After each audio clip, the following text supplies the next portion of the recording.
Hello friend, Shri Swami Samarth. आजचा आपला topic आहे how to grow rain lily. Rain lily कशी ग्रो करायची.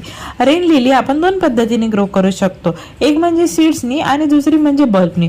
फुले आल्यानंतर काही दिवसातच तिचे सीड्स बनतात. हे सीड्स हळुवारपणे काढायचे आणि मातीमध्ये टाकायचे आणि वरतून हलकी माती स्प्रिंकल करायची आणि वॉटरिंग करायचे. फार इझिली ग्रो होतात. फक्त फरक एवढाच आहे की जर तुम्हाला लवकर फ्लावरिंग पाहिजे असेल तर तुम्ही बल्बनी ग्रो करा. बल्ब हे इझिली ऑनलाईन अवेलेबल होतात. आणि फ्लावरिंग जर जास्त हवी असेल तर महिन्यातून एकदा वर्मी कंपोस्ट टाकायचं. आणि जर घरच्या घरी आपल्याला फर्टिलायझर बनवायचं असेल, खत बनवायचं असेल तर आपल्या किचनमध्येच कांद्याची आणि लसणाची सालं असतात ती 3 दिवस पाण्यामध्ये भिजत ठेवायची आणि ते पाणी प्रत्येक 15 दिवसानंतर फुलझाडांना, मग कुठल्या पण प्रकारची फुलझाडं असतील त्यांना टाकायचं. हार्ड फ्लावरिंग होतं.